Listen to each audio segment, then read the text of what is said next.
عليكم ورحمة الله وبركاته. الحمد لله رب العالمين والصلاة والسلام على أشرف المرسلين وعلى آله وصحبه أجمعين. رب اشرح لي صدري ويسر لي أمري واحلل عقدة من لساني يفقه قولي. أعوذ بالله السميع العليم من الشيطان الرجيم. بسم الله الرحمن الرحيم. شهر رمضان الذي أنزل فيه القرآن هدى للناس وبينات من الهدى والفرقان فمن شهد منكم الشهر فليصم ومن كان مريضا أو على سفر فعدة من أيام أخر يريد الله بكم اليسر ولا يريد بكم العسر ولتكملوا العدة ولتكبروا الله على ما هداكم ولعلكم تشكرون. صدق الله العظيم. ബഹുമാന്യരായ സ്നേഹസമ്പന്നരായ സഹോദരന്മാരെ, സത്യവിശ്വാസികൾ, ജീവിതത്തിൻ്റെ നാനാമേഖലകളിൽ സർവശക്തനായ അല്ലാഹു സുബ്ഹാനഹു വ തആലയുടെ വിധിവിലക്കുകളും അല്ലാഹു സുബ്ഹാനഹു വ തആലയുടെ അന്ത്യദൂതൻ മുഹമ്മദുർ റസൂലുള്ളാഹി സ്വല്ലല്ലാഹു അലൈഹി വസല്ലമിന്റെ തിരുചര്യകളും അനുധാവനം ചെയ്തുകൊണ്ട് ജീവിതത്തെ അർത്ഥപൂർണമാക്കി തീർക്കുവാൻ എൻ്റെ സഹോദരങ്ങളോടെന്ന പോലെ ഞാൻ എന്നെയും ഓർമ്മിപ്പിക്കുകയാണ്. കാര്യങ്ങൾ ശ്രദ്ധയോടെ കേൾക്കുകയും നല്ലതു മാത്രം പിൻപറ്റുകയും ചെയ്യുന്ന ചിന്തിക്കുന്ന സന്മാർഗദർശികളായ സജ്ജനങ്ങളിൽ അല്ലാഹു നാം ഏവരെയും ഉൾപ്പെടുത്തി അനുഗ്രഹിക്കുമാറാകട്ടെ. പരിശുദ്ധ റമദാൻ നമ്മളിലേക്ക് സമാഗതമായി കഴിഞ്ഞിരിക്കുന്നു. ഏകദേശം ഒരാഴ്ചയോളം നമ്മൾ അതിലൂടെ സഞ്ചരിച്ചു കഴിഞ്ഞിരിക്കുന്നു. ഈ അവസ്ഥയിൽ പരിശുദ്ധ റമദാനിന്റെ ആഗമനവും അത് നമ്മൾക്കിടയിൽ കഴിഞ്ഞുകൂടുന്നതും നമ്മെ വിട്ടു പിരിയുന്നതും എല്ലാം തന്നെ വളരെ അർത്ഥപൂർണമായി പരിശോധിക്കാനും ആവശ്യമായ കർമ്മ പദ്ധതികൾ ആസൂത്രണം ചെയ്യാനും വ്യക്തിപരമായി സാമൂഹികമായി നമുക്ക് സാധിക്കേണ്ടതുണ്ട്. പരിശുദ്ധ റമദാൻ വർഷാവർഷം നമ്മളിലേക്ക് കടന്നു വരുന്നത് ഓരോ വർഷത്തെയും റമദാനിൽ തുടങ്ങി അടുത്ത റമദാനിൽ എത്തി നിൽക്കുന്ന ഒരു സത്യവിശ്വാസിയുടെ ജീവിതത്തെ ആമൂലാഗ്രം സമഗ്രമായി പരിശോധിക്കാനും തിരുത്തലുകൾ വരുത്താനും സഹായകമായ നിലയിലാണ്. ഓരോ റമദാനും വ്യത്യസ്തമായ പശ്ചാത്തലങ്ങളിലാണ് കടന്നു വന്നുകൊണ്ടിരിക്കുന്നത്. ഒരു വർഷം മനുഷ്യ ജീവിതത്തിൽ ഉണ്ടാക്കുന്ന മാറ്റങ്ങൾ വളരെ വലുതാണ്. കഴിഞ്ഞ വർഷത്തിൽ നിന്നും വളരെ വ്യത്യസ്തമാണ് 2025 പിറക്കുമ്പോൾ നമ്മുടെ മുമ്പിലുള്ളത്. പലരും പറയുന്നുണ്ട്, എന്തു പറ്റി ഈ കാലത്തിന് എന്ന് ചോദിക്കുന്നുണ്ട്. ഈ കാലത്തിന് ഒരുപാട് വ്യതിചലനങ്ങൾ സംഭവിച്ചുകൊണ്ടിരിക്കുകയാണ്. ഒരുപാട് മാർഗഭ്രംശങ്ങൾ, വഴിതെറ്റലുകൾ സംഭവിച്ചുകൊണ്ടിരിക്കുകയാണ്. അതിന് സമൂഹത്തെ പഴിക്കുന്നതിന് പകരം ഞാൻ വ്യക്തിപരമായി എത്രത്തോളം അതിൽ ഭാഗമാക്കാണ്, എനിക്കെന്തെങ്കിലും സൂക്ഷ്മമായ പങ്കെങ്കിലും അതിലുണ്ടോ എന്ന് പരിശോധിച്ച് ഓരോരുത്തരും സ്വയം തിരുത്തലിന് സന്നദ്ധമാകേണ്ട സന്ദർഭമാണ് ഈ പരിശുദ്ധ റമദാൻ എന്ന് പറയുന്നത്. ഈ റമദാൻ നമ്മളിലേക്ക് ആഗതമാകുമ്പോൾ മനുഷ്യന്റെ ജീവനും സ്വത്തിനും അഭിമാനത്തിനും സംസ്കാരത്തിനും ഒരു വിലയില്ലാത്ത പുതിയ ന്യൂജൻ തലമുറയുടെ ഒരു കാലമായി മാറിയിരിക്കുകയാണ്.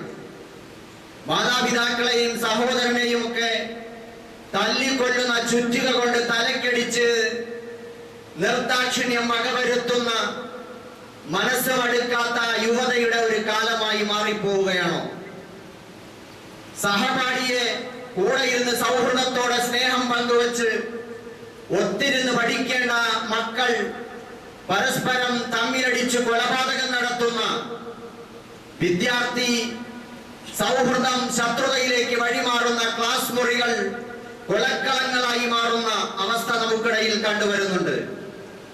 വംശവെറിയുടെ പേരിൽ, ഇസ്ലാം വിരോധത്തിന്റെ പേരിൽ, ഇസ്ലാമോഫോബിയയുടെ പേരിൽ ലോകമെമ്പാടും കത്തിപ്പടർന്നിരിക്കുന്ന അമേരിക്കൻ സാമ്രാജ്യത്വത്തിന്റെയും ജൂത സൈനിസത്തിന്റെയും ഇന്ത്യൻ ഫാഷിസത്തിന്റെയും വംശവെറിയുടെ കലിതുള്ളലുകൾ തുടല് പൊട്ടിച്ചു തുള്ളുന്ന ഒരു കാലത്തുകൂടെയാണ് നമ്മൾ കടന്നുപോയിക്കൊണ്ടിരിക്കുന്നത്.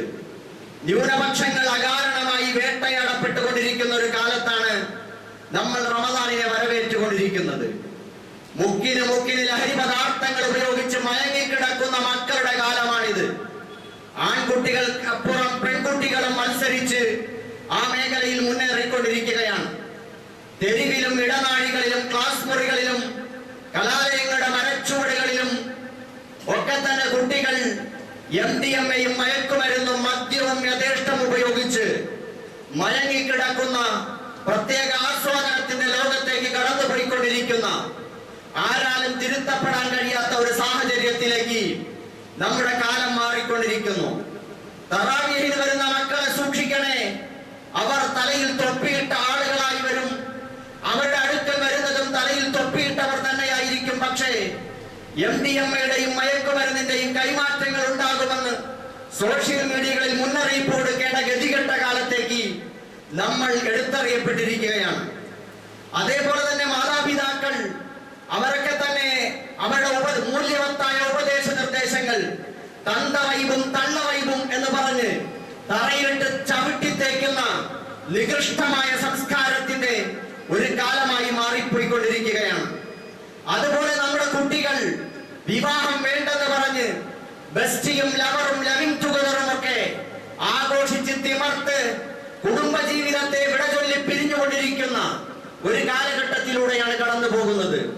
ഭർത്തൃമതി വിവാഹത്തിൽ ഏർപ്പെടുന്ന ആൺകുട്ടികളും പെൺകുട്ടികളും പരസ്പരം ഒത്തുപോകാൻ കഴിയാത്ത വിധത്തിൽ എന്റെ പഴയ ലവർ മതി, എന്റെ പഴയ ബെസ്റ്റ് മതി, എന്നോടൊപ്പം ജീവിതം പങ്കുവെച്ച ആ പഴയ ആള് മതി എന്ന് പറഞ്ഞുകൊണ്ട്, അല്ലെങ്കിൽ അത്തരത്തിൽ 100 ആളുകളിൽ നിന്ന് നുകരേണ്ടത് ഒരൊറ്റ ജീവിതത്തിൽ പരിമിതപ്പെടുത്തുന്ന ഈ തോന്യാസത്തിന്, ഈ സ്വാതന്ത്ര്യ നിഷേധത്തിന് ഞാൻ കൂട്ടുനിൽക്കില്ലെന്ന് പറയുന്ന ഭ്രാന്തമായ ഒരു ലൈംഗിക അഭിനിവേശത്തിന്റെ ഒരു കാലഘട്ടത്തിലൂടെയാണ് നമ്മൾ കടന്നു പോകുന്നത്.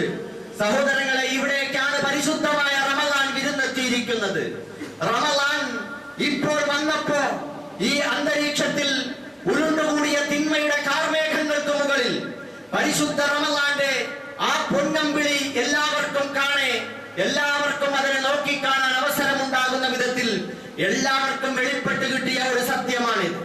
സഹോദരങ്ങളെ, ആ പരിശുദ്ധ റമദാൻ നമ്മളിലേക്ക് വരുമ്പോ എന്താണ് റമദാൻ, എന്തിനാണ് റമദാൻ, ഞാൻ അതിലൂടെ എന്താണ് നേടേണ്ടത് എന്ന ലളിതവും ലഘുവും സുന്ദരവും അർത്ഥവത്വമായ പാഠങ്ങളാണ് നമ്മുടെ ജീവിതത്തിൽ ഉണ്ടായിത്തീരേണ്ടത് എന്ന് ആമുഖമായി ഓർമ്മിപ്പിക്കുകയാണ്. പരിശുദ്ധ ഖുർആൻ പരിശുദ്ധ റമദാനെ കുറിച്ച് മറ്റൊരു കൊട്ടിഘോഷങ്ങളുമില്ലാതെ, അനാവശ്യമായ എഴുന്നള്ളിപ്പിക്കലുകളില്ലാതെ, അടിസ്ഥാനരഹിതമായ കുറെ ആശയ പ്രചാരണങ്ങളില്ലാതെ വളരെ ലളിത സുന്ദരമായി അർത്ഥവത്തായി എന്താണ് റമദാൻ എന്ന് പരിശുദ്ധ ഖുർആൻ നമ്മുടെ മുമ്പിൽ തുറന്നു വെച്ചിട്ടുണ്ട്. അഊദു ബില്ലാഹി മിനശ് ശൈത്വാനിർ റജീം. ബിസ്മില്ലാഹിർ റഹ്മാനിർ റഹീം. ശഹ്റു റമദാൻ അല്ലദീ ഉൻസില ഫീഹിൽ ഖുർആൻ ഹുദൽ ലിന്നാസി വബയ്യിനാതിൻ മിനൽ ഹുദാ വൽ ഫുർഖാൻ. എന്താണ് റമദാൻ?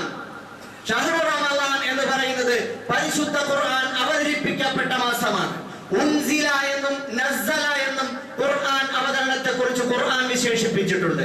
നസ്സല എന്ന് പറഞ്ഞാൽ ഘട്ടം ഘട്ടമായി അവതരിക്കുക എന്നാണ്. അൻസല അല്ലെങ്കിൽ ഉൻസില എന്ന് പറഞ്ഞാൽ അത് ഖുർആൻ ഒറ്റ രീതിയിൽ, ഒറ്റയടിയായി, ഒറ്റത്തവണയായി, മുഴുവനായി അവതരിക്കുക എന്നാണ്. ഇവിടെ ഖുർആൻ മുഴുവനായി അവതരിച്ചു എന്നാണ് പറയുന്നത്. ഉൻസില ഫീഹിൽ ഖുർആൻ.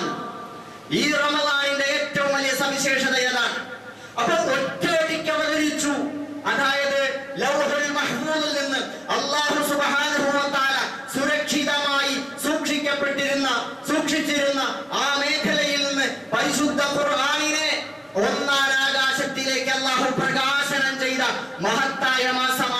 പരിശുദ്ധ റമദാൻ.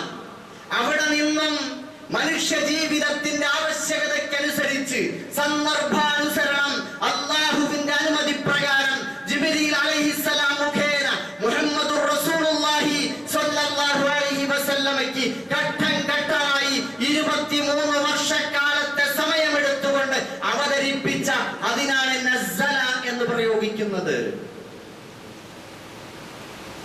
ലൈലത്തുൽ ഖദ്ർ, ഇന്നാ അൻസൽനാഹു ഫീ ലൈലത്തുൽ ഖദ്ർ, ലൈലത്തുൽ ഖദ്റിൽ ഈ ഖുർആനിനെ നാം അവതരിപ്പിച്ചു എന്ന് പറയുമ്പോൾ ഈ റമദാൻ മാസത്തിലെ ലൈലത്തുൽ ഖദ്ർ എന്ന് പറയുന്ന നിർണായകമായ ആ രാത്രിയിൽ അല്ലാഹു സുബ്ഹാനഹു വ തആല മാലോകർക്ക്, വിശ്വമാനവികതയ്ക്ക്, ലോകത്തുള്ള മുഴുവൻ മനുഷ്യ കുടുംബത്തിനും വേണ്ടി അല്ലാഹു ഒന്നായി ഒന്നാനാകാശത്തേക്ക് പരിശുദ്ധ ഖുർആനിനെ സാഘോഷം പ്രകാശനം ചെയ്തു എന്നാണ് നമ്മൾ മനസ്സിലാക്കേണ്ടത്.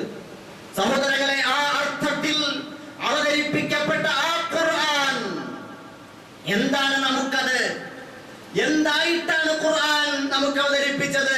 ഹുദൽ ലിന്നാസ് വബയ്യിനാതിൻ മിനൽ ഹുദാ വൽ ഫുർഖാൻ. ഈ 3 കാര്യങ്ങൾ അല്ലാഹു കേന്ദ്രമായി സന്ദേശമാക്കി നമുക്ക് തരികയാണ്. ഖുർആൻ നിങ്ങൾക്ക് ഹുദയാണ്, ഖുർആൻ നിങ്ങൾക്ക് ബയ്യിനാത്തും മിനൽ ഹുദയാണ്, ഖുർആൻ നിങ്ങൾക്ക് ഫുർഖാനാണ്. ഖുർആൻ ഹുദയാണ് എന്ന് പറഞ്ഞാൽ സന്മാർഗദർശനമാണ്.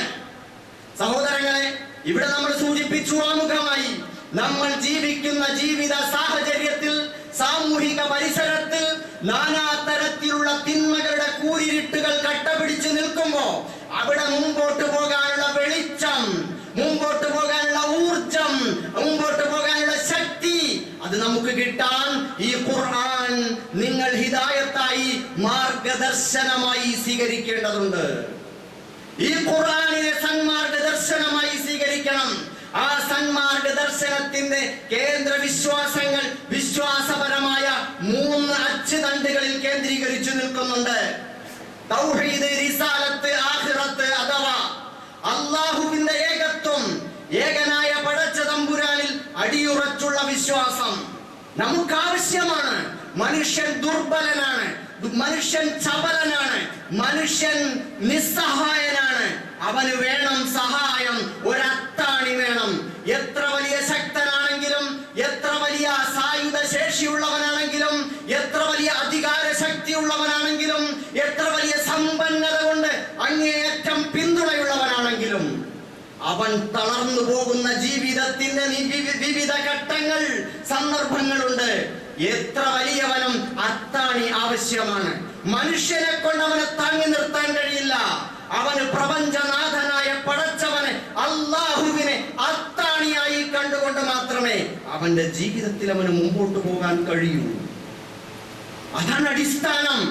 രണ്ടാമത്, ആ അല്ലാഹു സുബ്ഹാനഹു വ തആലയെ വിശ്വസിച്ചുകൊണ്ട് വിശ്വാസപരമായ ജീവിതത്തെ മുമ്പോട്ട് കൊണ്ടുപോകാൻ ഞാൻ എങ്ങനെ ജീവിക്കണം എന്ന ചോദ്യമുണ്ട്. ഞാൻ ആരെയാണ് മാതൃകയാക്കേണ്ടത്? സ്പോർട്സ്മാൻമാരെയാണോ? അതല്ല വേറെ ഏതെങ്കിലും നടീനടന്മാരെയാണോ? വേറെ ഏതെങ്കിലും സെലിബ്രിറ്റികളെയാണോ? ലോകത്തെ ഏതെങ്കിലും പ്രത്യേകിച്ചിട്ടുള്ള നമ്മുടെ മനസ്സിൽ താരപരിവേഷത്തോടെ കാണുന്ന, വീരാരാധന നടത്തുന്ന ഏതെങ്കിലും വ്യക്തികളെയാണോ? അല്ല. നിങ്ങൾ അവരെയൊക്കെ മുഴുവനും മാറ്റുരച്ചു നോക്കൂ. മുഹമ്മദുർ റസൂലുള്ളാഹി സ്വല്ലല്ലാഹു അലൈഹി വസല്ലമിന്റെ ജീവിതവുമായി, മഹാനായ റസൂലുള്ളാഹി സ്വല്ലല്ലാഹു അലൈഹി വസല്ലമിന്റെ ജീവിതം എന്തുകൊണ്ടും വേറിട്ട് നിൽക്കുന്നു. ആ നബിയിൽ നമ്മുടെ ഭൗതിക ജീവിതവും ആത്മീയ ജീവിതവും പാരത്രിക ജീവിതവും ഭദ്രമാണ്, സുരക്ഷിതമാണ്. നമുക്ക് നബി നമ്മെ കൈപിടിച്ച് മുമ്പോട്ട് കൊണ്ടുപോകുന്നു ഖുർആനിന്റെ വഴിയിലൂടെ. ആ നബിയെ മാതൃകയാക്കി ജീവിക്കണം എന്നതാണ് വിശ്വാസപരമായ മറ്റൊരച്ചുതണ്ട്. മറ്റൊന്ന്, പാരത്രിക ജീവിതത്തെ കുറിച്ചിട്ടുള്ള നമ്മുടെ പ്രതീക്ഷയാണ്. മനുഷ്യൻ പ്രതീക്ഷയോടെ മാത്രമേ ജീവിക്കാൻ കഴിയുകയുള്ളൂ. അവന് ശുഭപ്രതീക്ഷകൾ ഉണ്ടാകണം. ദുനിയാവിലെ എല്ലാം തകർന്നു പോയാലും അവന്റെ മനസ്സ്, അവന്റെ മുഖം പുഞ്ചിരിക്കും, മനസ്സ് നിറമുള്ളതായിരിക്കും. അവനെ തളർത്താൻ ആരൊക്കെ ശ്രമിച്ചാലും സാധിക്കില്ല. ഫലസ്തീനിലെ ഒസയിൽ വിടരുന്ന പുഞ്ചിരികളുടെ അർത്ഥം അതാണ് സഹോദരങ്ങളെ, അതാണ്. അപ്പൊ അല്ലാഹുവിലും റസൂലിലും ആഖിറത്തിലും കേന്ദ്രീകരിച്ചു നിൽക്കുന്ന അടിസ്ഥാനപരമായ വിശ്വാസങ്ങളെ ചുറ്റിപ്പറ്റി ഈമാൻ കാര്യങ്ങളും ഇസ്ലാം കാര്യങ്ങളും ഇസ്ലാമിന്റെ വിശദമായ അതിന്റെ കർമ്മ പദ്ധതികളും വ്യവസ്ഥപ്പെട്ട് നിൽക്കുകയാണ്. അതാണ് ഹുദ. ഈ ഹുദയ്ക്ക് എന്തുണ്ട്? ഇത് അന്ധമായി ഭ്രാന്തമായി ഖുർആൻ നിങ്ങൾ അടിച്ചേൽപ്പിക്കുകയല്ല. ഖുർആന്റെ ഈ ഹുദയുടെ സന്മാർഗത്തിന്റെ തെളിവുകൾ, ദൃഷ്ടാന്തങ്ങൾ അതാണ് നിറയെ.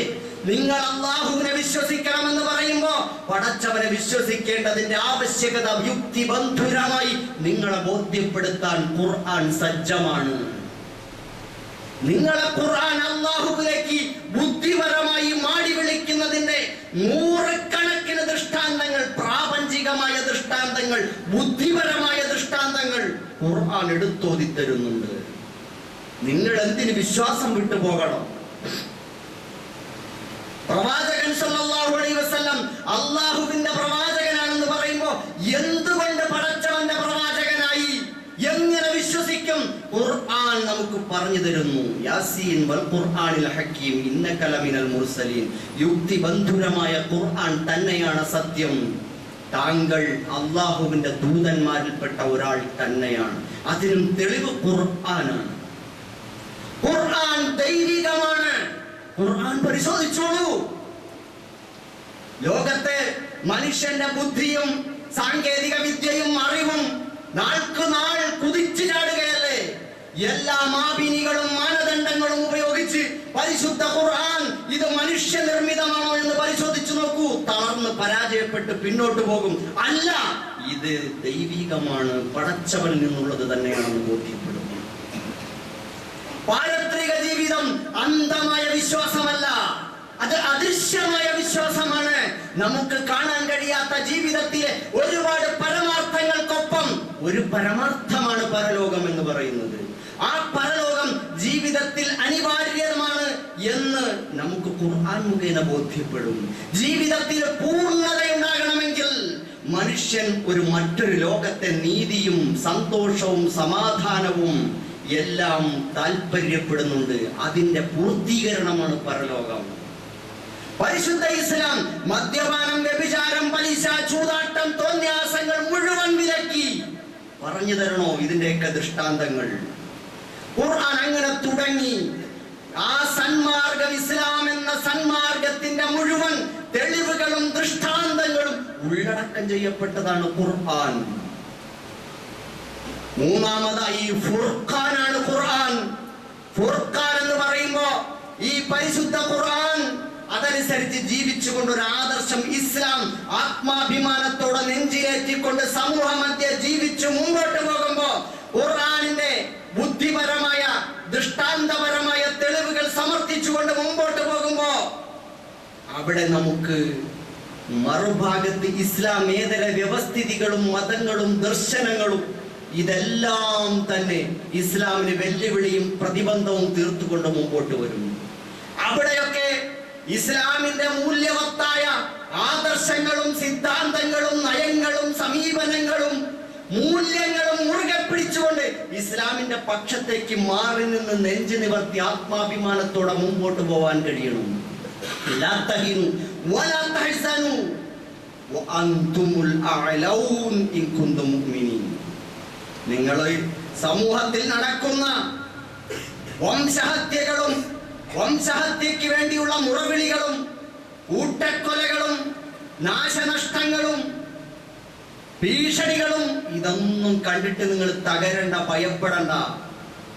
നിങ്ങൾ തന്നെയാണ് ഉന്നതന്മാർ. ഇൻ കുന്തും മുഅ്മിനീൻ. ഈ ഈമാൻ നിങ്ങൾ സ്വീകരിച്ചാൽ ആ അർത്ഥത്തിൽ ഫുർഖാനാണ്, നന്മയുടെ പക്ഷത്തേക്ക് ചേർന്ന് നിൽക്കണം. വലാ തർകനു ഇലല്ലദീന ളലമു. ജാതിയും മതവും ഒന്നും നോക്കണ്ട. ഖുർആൻ പറയുന്ന നന്മകൾ ആത്യന്തികമായ നന്മയാണോ, സത്യമാണോ, നീതിയാണോ, ന്യായമാണോ എന്ന് നോക്കിക്കൊണ്ട് അതിന്റെ പക്ഷം പിടിച്ചുകൊണ്ട് ആരുടെ മുമ്പിലും തുറന്നു പറയാനാണ് കഴിയണം. വമൻ അഹ്സനു ഖൗലൻ മിമ്മൻ ദആ ഇലല്ലാഹ് വഅമില സാലിഹൻ വഖാല ഇന്നനി മിനൽ മുസ്ലിമീൻ. അല്ലാഹുവിലേക്ക് ക്ഷണിക്കുകയും സൽക്കർമ്മങ്ങൾ പ്രവർത്തിക്കുകയും ഞാൻ മുസ്ലിങ്ങളിൽ ഒരാളാണെന്ന് ആത്മാഭിമാനത്തോടെ വിളംബരം ചെയ്യുകയും ചെയ്യുന്നവനേക്കാൾ നല്ല വാക്ക് പറയുന്നവൻ ആരുണ്ട് എന്ന് പരിശുദ്ധ ഖുർആൻ ചോദിക്കുന്നു. നമ്മുടെ ഡിഗ്നിറ്റി, നമ്മുടെ ആത്മാഭിമാനം അത് ഉയർന്നു നിൽക്കേണ്ടതാണ്. വലില്ലാഹിൽ ഇസ്സത്തു വലിറസൂലിഹി വലിൽ മുഅ്മിനീൻ. ഇസ്സത്ത്, ആത്മാഭിമാനം അല്ലാഹുവിനുള്ളതാണ്, റസൂലിനുള്ളതാണ്, സത്യവിശ്വാസികൾക്കുള്ളതാണ്.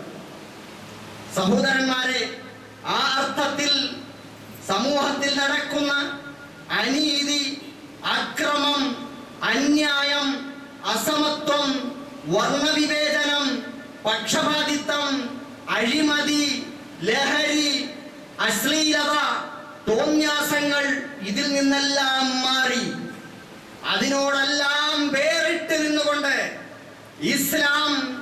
ഇസ്ലാം മുമ്പോട്ട് വയ്ക്കുന്ന മാനവിക വിശുദ്ധിയിൽ അധിഷ്ഠിതമായ അത്യുന്നതമായ മൂല്യങ്ങൾ, അതിന്റെ പക്ഷം ചേർന്ന് തല ഉയർത്തിപ്പിടിക്കാൻ, സമൂഹത്തിന്റെ മുമ്പിൽ ഫുർഖാനിയായി മാറാൻ നമുക്ക് കഴിയണം. അതും ശരി, ഇതും ശരി, നീതിയും ശരി, അനീതിയും ശരി, സത്യവും ശരി, അസത്യവും ശരി, ന്യായവും ശരി, അന്യായവും ശരി. ഒരിക്കലും അങ്ങനെ വരില്ല. ലാ യസ്തവിൽ ഹസനതു വലസ്സയ്യിഅ. നന്മയും തിന്മയും സമമാവുകയില്ല. എന്നിട്ട് അല്ലാഹു പറയുന്നു, നന്മയും തിന്മയും സമമാവുകയില്ല. അതുപോലെ വലദ്ദുലുമാതു വലന്നൂർ. ഇരുളും വെളിച്ചവും സമമാവുകയില്ല. വലൽ ഹർറു വലൽ ഹറൂർ.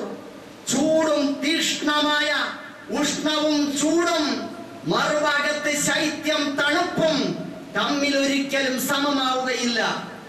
ഇതുപോലെ തന്നെയാണ് കാഴ്ചയുള്ളവനും കാഴ്ചയില്ലാത്തവനും സമമാവുകയില്ല.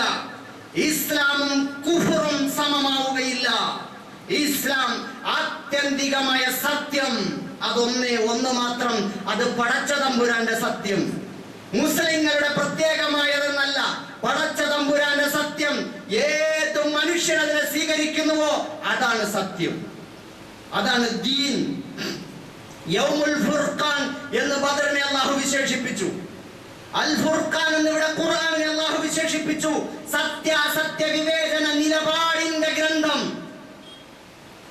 ബദർ ദിനത്തെ അല്ലാഹു വിശേഷിപ്പിച്ചത് യൗമുൽ ഫുർഖാൻ, യൗമൽ തഖൽ ജംആൻ.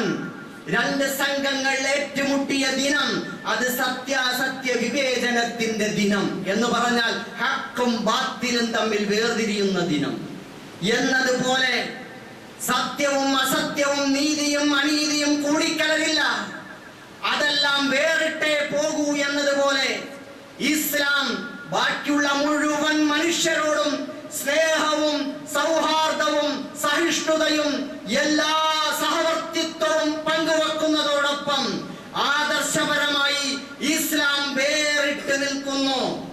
ഇസ്ലാമിന്റെ വിശ്വാസം, ആദർശം, മൂല്യം, ജീവിത സങ്കല്പം അത് മനുഷ്യനിർമ്മിതമായ മതങ്ങളിൽ നിന്നും വ്യവസ്ഥിതികളിൽ നിന്നും ദർശനങ്ങളിൽ നിന്നും ഇസ്ലാം വേറിട്ട് നിൽക്കുന്നു. അതാണ് ഇസ്ലാം. ഹുവല്ലദീ അർസല റസൂലഹു ബിൽ ഹുദാ. അല്ലാഹു തആല അവന്റെ ദൂതനെ അയച്ചത് ഹുദയുമായിട്ടാണ്, വദീനിൽ ഹഖ്, സത്യദീനുമായിട്ടാണ്. എന്തിനാണ്? ലിയുദ്ഹിറഹു അലദ്ദീനി കുല്ലിഹി. ലോകത്തുള്ള സകല മതദർശനങ്ങൾക്കും മേൽ അതിന്റെ മേൽക്കൈ പ്രകടിപ്പിച്ച് കാണിച്ചു കൊടുക്കാനാണ്, ആരെയും തോൽപ്പിക്കാനല്ല. മറിച്ച് ഇസ്ലാം അള്ളാഹുവിൻ്റെതാണ്, അതുകൊണ്ട് അതിന് വ്യത്യാസമുണ്ട്, മനുഷ്യൻ്റെതല്ല. മനുഷ്യൻ ഭാവി ഭൂത വർത്തമാനങ്ങൾ അറിയുന്നവനല്ല. അള്ളാഹു ത്രികാലജ്ഞാനിയാണ്. ഭാവിയും ഭൂതവും വർത്തമാനവും ഒരുപോലെ അറിയുന്നവനാണ്. മനുഷ്യൻ വർത്തമാനത്തെ, ഭാവി ഭൂതത്തെ വിലയിരുത്തിക്കൊണ്ട് വർത്തമാനത്തെ അവർക്ക് അവർക്ക് സജ്ജമാക്കാനേ കഴിയുള്ളൂ. ഭാവിയിൽ എന്ത് സംഭവിക്കുമെന്ന് മുൻകൂട്ടി കാണാൻ മനുഷ്യന് സാധിക്കില്ല. അതുകൊണ്ട് അള്ളാഹുവിൽ നിന്നുള്ള നിയമം അത് കുറ്റമറ്റതാണ്, അത് തെറ്റിപ്പോവുകയില്ല. അതുകൊണ്ടാണ് പരിശുദ്ധ ഖുർആൻ നമുക്ക് മാർഗദർശനമാണ് എന്ന് പറയുന്നത്. സഹോദരന്മാരെ, ഈ പരിശുദ്ധ ഖുർആൻ ഈ വിധത്തിൽ നമുക്ക് അവതരിച്ച മാസമാണ്. ഹുദയാണ്, സന്മാർഗദർശനമാണ്. സന്മാർഗദർശനത്തിന്റെ തെളിവുകളും ദൃഷ്ടാന്തങ്ങളും നിറഞ്ഞു നിൽക്കുന്ന ഗ്രന്ഥമാണ്. അത് സത്യാസത്യ വിവേചനത്തിൽ അധിഷ്ഠിതമായി നിലപാടെടുത്ത് പേരിട്ട് തല ഉയർത്തി നിൽക്കേണ്ടവന്റെ ദീനാണ്. ഈ മൂന്നർത്ഥത്തിൽ ഖുർആൻ നിങ്ങൾക്ക് അവതരിച്ചിരിക്കുന്നു. നിങ്ങൾ എന്ത് വേണം? അതുകൊണ്ട് നോമ്പ് പിടിച്ചോളൂ. ഖുർആൻ അവതരിച്ചെങ്കിൽ പോയിരുന്ന എല്ലാവരും കൂട്ടത്തോടെ പോയിരുന്ന് ഓതി അർത്ഥം തീർക്കുന്നല്ലേ പറയേണ്ടത്? അതല്ലെങ്കിൽ അത് വായിച്ചു പഠിക്കുന്നല്ലേ പറയേണ്ടത്? ഇവിടെ അല്ലാഹു തആല എന്ത് പറഞ്ഞു? ഖുർആൻ അവതരിച്ചത് കൊണ്ട്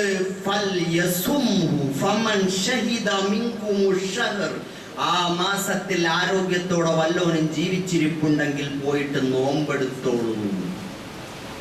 എന്തിനാണ് നോമ്പ് പിടിക്കാൻ പറഞ്ഞത്? ഖുർആനും നോമ്പും തമ്മിൽ എന്താണ് ബന്ധം? ഖുർആൻ നിങ്ങൾക്ക് ഇത്രമാത്രം സന്മാർഗത്തിന്റെ വിശദാംശങ്ങളുമായി വന്ന ഗ്രന്ഥം നോമ്പ് പിടിക്കുമ്പോൾ എങ്ങനെയാണ് മാർഗദർശനമാവുന്നത്?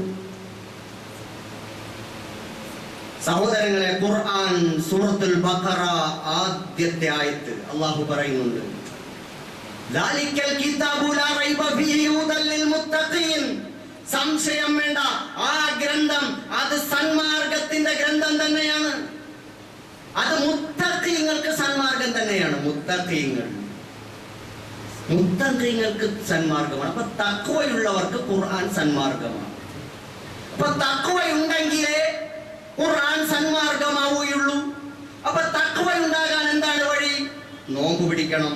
ആര് പറഞ്ഞു നോമ്പ് പിടിച്ചാൽ തഖ്വ ഉണ്ടാവും? നോമ്പ് പിടിക്കാൻ പറഞ്ഞ പടച്ചോൻ തന്നെ പറഞ്ഞു, യാ അയ്യുഹല്ലദീന ആമനൂ കുതിബ അലൈക്കുമുസ്സിയാം കമാ കുതിബ അലല്ലദീന മിൻ ഖബലികും ലഅല്ലകും തത്തഖൂൻ. നിങ്ങൾക്കും നിങ്ങളുടെ പൂർവികർക്ക് നോമ്പ് നിർബന്ധമാക്കപ്പെട്ടതുപോലെ നിങ്ങൾക്കും നിർബന്ധമാക്കിയിരിക്കുന്നു. എന്തിനാണ്? നിങ്ങൾ തഖ്വയുള്ളവരായി തീരാൻ. അപ്പൊ തഖ്വ എന്ന് പറഞ്ഞാൽ എന്താണ്? ഒരു പച്ച പട്ടക്കം മൂടി നീളം വലിയ താടിയിട്ട് കുളിക്കാതെ കീറിപ്പറഞ്ഞ വസ്ത്രവുമായി കണ്ണുമടച്ചൊരിടത്തിരിക്കുന്നയാൾ മുത്തഖിയാണ്. അതല്ലെങ്കിൽ വലിയ നിസ്കാരത്തരം ഉണ്ടാക്കിയെടുത്തവൻ, അതല്ലെങ്കിൽ വലിയ ഹാജി എന്ന് അറിയപ്പെടുന്നവൻ, അല്ലെങ്കിൽ മതപരമായ പരിവേഷമുള്ളവൻ, അതാണോ തഖ്വ? പിന്നെ എന്താണ് തഖ്വ? നബി സല്ലല്ലാഹു അലൈഹി വസല്ലം പറഞ്ഞു, അത്തഖ്വ ഹാഹുന. തഖ്വ ഇവിടെയാണ്, ഹൃദയത്തിലേക്ക് തട്ടിയിട്ടാണ്. നമ്മുടെ ആളുകൾ ആ ഭാഗത്തുള്ള പോക്കറ്റിലേക്കാണ് തോന്നുന്നത് തട്ടുന്നത്. തഖ്വ പോക്കറ്റിലാണ്, മണിയിലാണ് എന്ന അർത്ഥത്തിലായി പോവുക. എന്താണ് തഖ്വ എന്ന് പണ്ഡിതന്മാർ പറഞ്ഞു, ഇംതിസാലു അവാമിരില്ലാഹി വജിത്തിനാബു നവാഹി. അല്ലാഹുവിന്റെ വിലക്കുകൾ കൈവെടിയുക, അല്ലാഹു നിരോധിച്ച കാര്യങ്ങൾ ഉപേക്ഷിക്കുക, അല്ലാഹു കൽപ്പിച്ച കാര്യങ്ങൾ അനുസരണയോടെ നിർവഹിക്കുക. ഇതാണ് തഖ്വ എന്ന് പറയുന്നത്. അപ്പൊ ഈ നോമ്പ് പിടിക്കുമ്പോ ഇക്കാര്യം നമുക്കുണ്ടാവുന്നുണ്ടോ? അതെ. നോമ്പിന്റെ തഖ്വയുടെ പകുതി ഭാഗം ഉണ്ടാക്കിയെടുക്കാൻ അതിന്റെ ആദ്യത്തെ ശ്രമമാണ് നോമ്പ് നടത്തുന്നത്. എന്ന് പറഞ്ഞാൽ അല്ലാഹു വിലക്കിയ കാര്യങ്ങൾ ഒഴിവാക്കാൻ, നമ്മുടെ ജീവിതത്തിൽ ഏറ്റവും അനിവാര്യമായ കാര്യത്തെ ഒഴിവാക്കിയിട്ട് നമുക്ക് വിൽ പവർ, ഇച്ഛാശക്തി ഉണ്ടാക്കി തരികയാണ്. ആഹാരം, വിശന്ന് തളർന്നവൻ ഒരു പിടി ആഹാരം, ഒരു കൈക്കുമ്പിൾ ഭക്ഷണം എന്നത് അവൻ ഒഴിവാക്കാൻ പറ്റാത്തൊരു വികാരമാണ്. വിശപ്പിന്റെ മുമ്പിൽ അവൻ വിറയ്ക്കും. ദാഹിച്ചു വലഞ്ഞവൻ ഒരു ഗ്ലാസ് പച്ചവെള്ളത്തിന് വേണ്ടി, കുടിനീരിന് വേണ്ടി അവൻ ആർത്തു വിളിക്കും. ഭോഗതൃഷ്ണ എന്നത്, ലൈംഗിക ദാഹം എന്നത് പ്രായപൂർത്തിയെത്തിയ രക്തത്തിളപ്പുള്ള ഒരു യുവ ശരീരത്തിൽ അവന് താങ്ങാവുന്നതിലും അപ്പുറമാണ്. അല്ലാഹു പറഞ്ഞു, മനുഷ്യ, ഖുർആൻ അവതരിച്ച മാസമാണിത്. നീ ഈ പ്രധാനപ്പെട്ട വികാരങ്ങളെ പിടിച്ചു നിർത്തി അനുബന്ധമായ വികാരങ്ങളെ മുഴുവൻ നിന്റെ വരുതിക്ക് കൊണ്ടുവരാനാണ് നോമ്പ്. കുട്ടി നിങ്ങൾ നോക്കൂ, നമ്മുടെ കൊച്ചുമക്കൾ നോമ്പെടുത്താൽ അവൻ കഴിക്കുമോ ഭക്ഷണം? പകലിൽ അവന്റെ മുമ്പിൽ കിട്ടുന്ന ഭക്ഷണം നല്ല ബിരിയാണിയാണ്, നല്ല മിഠായിയാണ്, ഐസ്ക്രീമാണ്. ആ പൊന്നുമാൻ അവൻ ഏകദേശം ഒരു വകതിരിവിന്റെ പ്രായമെത്തിയാൽ ചെയ്യൂല. കുട്ടിക്കാലത്ത് ഞാനും ഒക്കെ മുട്ടായി ചെയ്തിട്ടുണ്ട് കേട്ടോ. അപ്പോ വകതിരിവിന്റെ പ്രായമെത്തിയ ഒരു കുട്ടി അത് ചെയ്യൂല. കാരണം എന്താണ്? അവൻ അള്ളാഹുവിനെ അവന്റെ ഭാഷയിൽ അവൻ പഠിച്ചിട്ടുണ്ട്. പടച്ചോൻ അറിയും. പടച്ചോന്റെ മുമ്പ് ഞാൻ നോമ്പല്ല കാരണമല്ലാതായി പോയി. എന്റെ ഉമ്മായി വാപ്പായൊന്നും അറിഞ്ഞില്ലെങ്കിൽ വെള്ളം കുടിക്കാൻ നമ്മൾ ആരെങ്കിലും ശ്രമിക്കൂ? ഗൾഫിൽ നിന്ന് വർഷങ്ങൾ കഴിഞ്ഞ് വന്നവനാണ്, പകലിലാണ് എത്തിയത്. തന്റെ സഹധർമ്മിണിക്ക് മുമ്പിൽ അവന്റെ വികാരം പങ്കുവെക്കാൻ നിൽക്കുമോ? നിങ്ങൾക്ക് കഴിയുന്നില്ല. അപ്പൊ പിടിച്ചു നിർത്താൻ നിനക്ക് കഴിയുമടാ എന്നല്ല കാണിച്ചു തരികയാണ്. ശരി, എന്നാൽ അള്ളാഹു പറഞ്ഞു, നിന്റെ നോമ്പ് പൂർണ്ണമാകണമെങ്കിൽ ബാക്കിയുള്ള മുഴുവൻ തിന്മകളിൽ നിന്നും വിട്ടുനിൽക്കണം. മല്ലം യദഅ ഖൗല സൂരി വൽ അമല ബിഹി ഫലൈസ ലില്ലാഹി ഹാജത്തുൻ അൻ യദഅ തഅമഹു വശറാബ. ആരെങ്കിലും അനാവശ്യമായ വർത്തമാനങ്ങളും അനാവശ്യമായ തെറ്റായ പ്രവർത്തനങ്ങളും വൽ ജഹ്ല വിവരക്കേടും അജ്ഞതയും ഒഴിവാക്കുന്നില്ലെങ്കിൽ അല്ലാഹ്ക്ക് ആവശ്യമില്ല അവൻ വെറുതെ പട്ടിണി കിടക്കണമെന്ന്. എത്ര മനോഹരമായ ഒരു ആദർശമാണ് സഹോദരന്മാരെ. എന്തിനാ നോമ്പ്? നമ്മളെ പട്ടിണിക്കിട്ടിട്ട് അല്ലാഹ് ക്രൂര വിനോദത്തിൽ ഏർപ്പെട്ടിരിക്കുന്നു? അല്ലേ, അല്ല. നോമ്പ് നമുക്ക് വേണ്ടി, നമുക്ക് തഖ്വയുണ്ടാവാൻ, അപ്പൊ ഹറാമുകളിൽ നിന്ന് വിട്ടു നിൽക്കാൻ.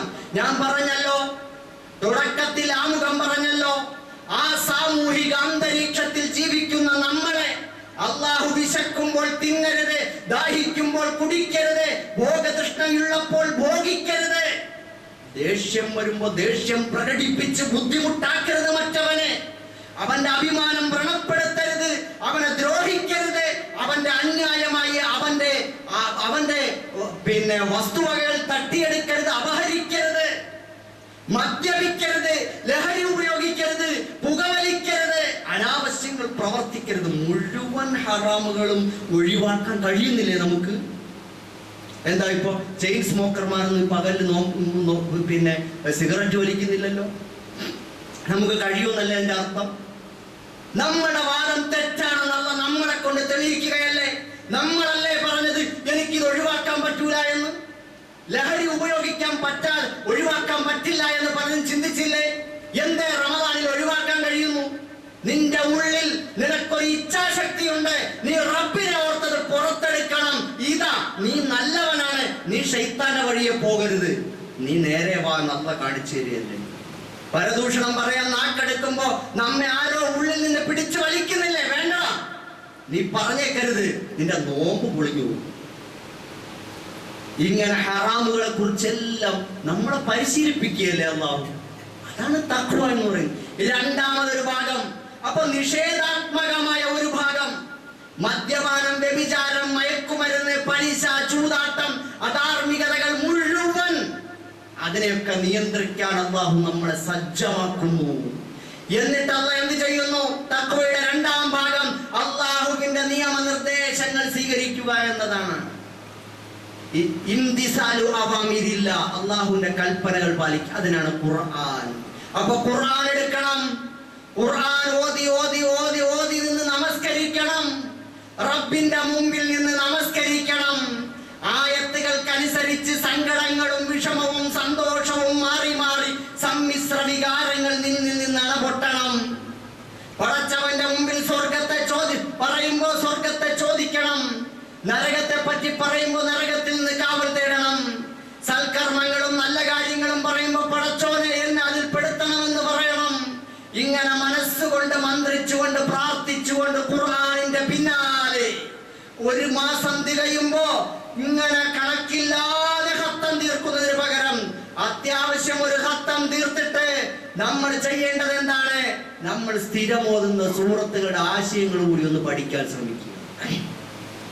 സൂറത്തുൽ ഫാത്തിഹ എത്ര കൊല്ലമായി ഓതാൻ തുടങ്ങിയിട്ട് നമ്മൾ അർത്ഥം പഠിച്ചിട്ടുണ്ടോ? പഠിക്കണം സഹോദരന്മാരെ.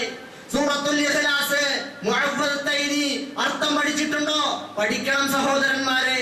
സൂറത്ത് യാസീൻ എത്ര കാലമായി ഓതാൻ തുടങ്ങിയിട്ട് അതിന്റെ ഉള്ളടക്കം എന്താണെന്ന് നമുക്കറിയുമോ?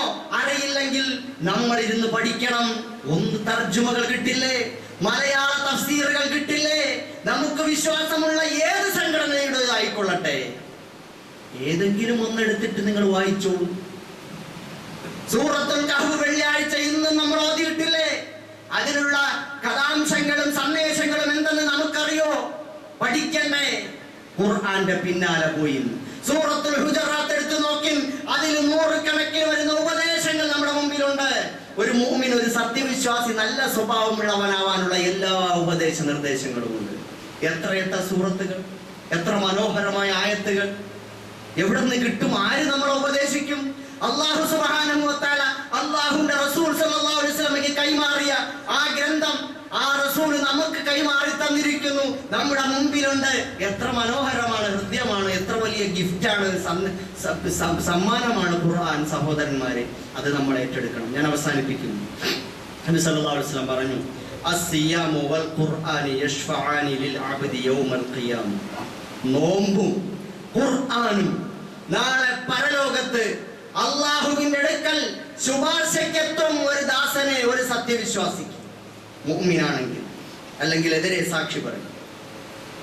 എന്നിട്ട് ഖുർആൻ പറയും, ഐ റബ്ബ് മനഅതുഹു നൗം. പടച്ചോനെ, എന്റെ ശുപാർശ ഇവന് വേണ്ടിയാണ്, നീ സ്വീകരിക്കണം. ഇവന്റെ ഉറക്കം കെടുത്തി, രാത്രിയും പകലുമെല്ലാം ഇവന്റെ ഉറക്കം കെടുത്തി, ഞാനുമായി കെട്ടിമറിഞ്ഞ് അത് പാരായണം ചെയ്യാനും പഠിക്കാനും ആശയങ്ങൾ മനസ്സിലാക്കാനും നെഞ്ചേറ്റാനും പാടുപെട്ടവനാണ് ഞാൻ. അവന് വേണ്ടി ശുപാർശ ചെയ്യുന്നു, റബ്ബേ നീ സ്വീകരിക്കണേ. നോമ്പ് വന്നിട്ട് പറയും, ഐ റബ്ബു മനഅതുഹു അശ്ശഹവാത്ത്. പടച്ചവനെ, ഞാൻ അവന്റെ ഭക്ഷണ പദാർത്ഥങ്ങളും വിചാര വികാരങ്ങളും ഞാൻ തടഞ്ഞു, അവനെ പിടിച്ചു നിർത്തി. അതുകൊണ്ട് അവന്റെ കാര്യത്തിൽ എന്റെ ശുപാർശ നീ സ്വീകരിക്കണമേ എന്ന്. അപ്പോ നബി സല്ലല്ലാഹു അലൈഹി വസല്ലം പറയുന്നു, അല്ലാഹു പറയും, ഫയശ്ഫഅൻ. അങ്ങനെ ആ ശുപാർശയ്ക്കനുസരിച്ച് രണ്ടുപേരുടെയും ശുപാർശകൾ സ്വീകരിക്കപ്പെടുമെന്ന് റസൂലുള്ളാഹി സ്വല്ലല്ലാഹു അലൈഹി വസല്ലം. സഹോദരന്മാരെ, നോമ്പും ഖുർആനും നമുക്ക് അനുകൂലമായി സാക്ഷി നിൽക്കണമെങ്കിൽ ഖുർആനിനോടൊപ്പം നോമ്പിന്റെ ആത്മാവിനോടൊപ്പം സഞ്ചരിക്കാൻ, യാത്ര ചെയ്യാൻ നമുക്ക് സാധിക്കണം. ഈ അമലാണ് നമ്മുടെ ഖബറിൽ വന്നിട്ട് ഞാൻ നിന്റെ കൂട്ടുകാരനാണെന്ന് പറയുന്നു. നാളെ പരലോകത്ത് വന്നിട്ട് ഈ അമലാണ് നമുക്ക് അനുകൂലമായി സാക്ഷി നിൽക്കേണ്ടത്. ആ നിലയിൽ കാര്യബോധത്തോടുകൂടി നമുക്കതിനെ സൂക്ഷ്മതയോടുകൂടി ഉപയോഗപ്പെടുത്താൻ അള്ളാഹു നമ്മെ എല്ലാവരെയും അനുഗ്രഹിക്കുമാറാകട്ടെ. ഇന്ന് മുസ്ലിം വേട്ടകൾ നടന്നുകൊണ്ടിരിക്കുന്ന സമയമാണ്. പാർട്ടികളും സംഘടനകളും ഏതുമായാലും മുസ്ലിങ്ങളെ വംശഹത്യ ഉന്നം വെച്ചുകൊണ്ടും ഈ രാജ്യത്ത് രാമരാഷ്ട്രം നിർമ്മിക്കുക എന്ന ലക്ഷ്യം വെച്ചുകൊണ്ടും ഫാഷിസ്റ്റ് ശക്തികൾ പ്രവർത്തിച്ചുകൊണ്ടിരിക്കുന്ന കാലം. All India Muslim personal law ബോർഡിന്റെ പ്രത്യേക അഭ്യർത്ഥന ഇന്ത്യ രാജ്യത്ത് മുഴുവൻ എല്ലാ മുസ്ലിം സംഘടനകളുടെയും ഏകോപന വേദിയാണ്.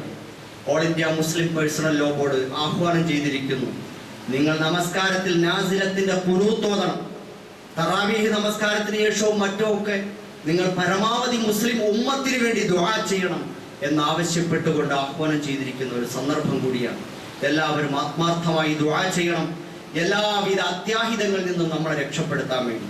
പടച്ച തമ്പുരാൻ പരിശുദ്ധ ഖുർആൻ നമുക്ക് അനുകൂലമായി സാക്ഷി നിൽക്കുന്ന, പരിശുദ്ധമായ നോമ്പ് നമുക്ക് അനുകൂലമായി സാക്ഷി നിൽക്കുന്ന യഥാർത്ഥ മുഅ്മിനീങ്ങളിൽ നമ്മെ എല്ലാവരെയും ഉൾപ്പെടുത്തി അനുഗ്രഹിക്കുമാറാകട്ടെ. അല്ലാഹു സുബ്ഹാനഹു വ തആല മുസ്ലിം ഉമ്മത്തിനെ വരിഞ്ഞു മുറുക്കിയിരിക്കുന്ന എല്ലാ തരത്തിലുമുള്ള വിപത്തുകളിൽ നിന്നും, എല്ലാവിധത്തിലുള്ള വെല്ലുവിളികളിൽ നിന്നും, ഭീഷണികളിൽ നിന്നും, ഫാഷിസ്റ്റ് ആക്രമണങ്ങളിൽ നിന്നും, ലഹരി പദാർത്ഥങ്ങളുടെ മാരകമായ കടന്നുകയറ്റങ്ങളിൽ നിന്നും, എല്ലാവിധ ദുരന്തങ്ങളിൽ നിന്നും ഈ ഉമ്മത്തിനെ കാത്തുരക്ഷിക്കുമാറാകട്ടെ. ലോക മനുഷ്യരെ മുഴുവനും അല്ലാഹു മുക്തമാക്കുമാറാകട്ടെ. ഒരു സഹോദരൻ വളരെ ഗുരുതരമായ അവസ്ഥയിൽ ക്യാൻസർ ബാധിതനായി വെല്ലൂർ ഹോസ്പിറ്റലിൽ മജ്ജ മാറ്റിവെക്കൽ ശസ്ത്രക്രിയ നടന്നുകൊണ്ടിരിക്കും. അല്ലാഹു തആല ആ സഹോദരന്റെ എല്ലാ ബുദ്ധിമുട്ട് പ്രയാസങ്ങളും മാറ്റിക്കൊടുക്കുമാറാണ്. നമ്മുടെ കൂട്ടത്തിൽ ഒരുപാട് പേര് ക്യാൻസർ ബാധിച്ചിട്ടും കിഡ്നി രോഗം ബാധിച്ചിട്ടും അതേപോലെ പക്ഷാഘാതമേറ്റിട്ടും ഒക്കെ പ്രയാസപ്പെടുന്നതും പലതരത്തിലുള്ള മാനസികമായി ശാരീരികമായ പ്രയാസങ്ങൾ, സാമ്പത്തികമായ ബുദ്ധിമുട്ടുകൾ, അള്ളാഹു എല്ലാവരെയും എത്രയും പെട്ടെന്ന് അതിൽ നിന്ന് മുക്തമാക്കട്ടെ. അള്ളാഹുവേ അർഹമുർ റഹീമീനായ റബ്ബേ, എല്ലാവരെയും നീ രക്ഷപ്പെടുത്തണേ. അള്ളാഹുവേ, എല്ലാവരെയും ബാധിച്ചിട്ടുള്ള എല്ലാ കഷ്ടപ്പാടുകളിൽ നിന്നും, ദുരിതങ്ങളിൽ നിന്നും, രോഗങ്ങളിൽ നിന്നും, പ്രയാസങ്ങളിൽ നിന്നും, ദുഃഖങ്ങളിൽ നിന്നും എല്ലാവർക്കും നീ വിടുതൽ നൽകണേ റഹ്മാനെ. നരകത്തിൽ നിന്ന് ഞങ്ങളെ മോചിപ്പിക്കണേ അല്ലാ. ദുനിയാവിന്റെ ദുരന്തങ്ങളിൽ നിന്ന് ഞങ്ങളെ രക്ഷപ്പെടുത്തണേ അല്ലാഹുവേ. സ്വസ്ഥമായ, സമാധാനപൂർണമായ, സന്തോഷപ്രദമായ ജീവിതം തരണേ അല്ലാഹുവേ. ഞങ്ങളിൽ നിന്ന് മരണപ്പെട്ടു പോയ എല്ലാവർക്കും വിശാലമായ മഗ്ഫിറത്തും റഹ്മത്തും കൊടുക്കണേ അല്ലാഹുവേ. ജന്നാത്തുൽ ഫിർദൗസ് കൊടുക്കണേ റഹ്മാനെ. അല്ലാഹുവേ, ഞങ്ങളുടെ പള്ളിയുടെ പണി എത്രയും പെട്ടെന്ന് പൂർത്തിയാക്കി തരണേ അല്ലാഹുവേ. പടച്ചവനെ, അതിനുവേണ്ടി ആരെല്ലാം സംഭാവന ചെയ്തോ ചെയ്യാൻ ഉദ്ദേശിക്കുന്നോ എല്ലാവർക്കും അർഹമായ പ്രതിഫലം ഇരുലോകത്തും നൽകി അനുഗ്രഹിക്കണേ അല്ലാ. ജാരിയായ സദഖയിൽ ഉൾപ്പെടുത്തണേ റഹ്മാനെ. നിന്റെ പരിശുദ്ധമായ റമദാന്റെ ബർക്കത്ത് കൊണ്ട് എല്ലാവർക്കും അത്യുന്നതമായ കണക്കില്ലാത്ത പ്രതിഫലം നീ കൊടുത്ത് അനുഗ്രഹിക്കണേ റഹ്മാനെ. റബ്ബനാ തഖബ്ബൽ മിന്നാ ഇന്നക അന്തസ് സമീഉൽ അലീം വതുബ് അലൈനാ ഇന്നക അന്തത് തവ്വാബുർ റഹീം. പ്രത്യേകിച്ച് ഒരു അറിയിപ്പ് കൂടി, നമ്മുടെ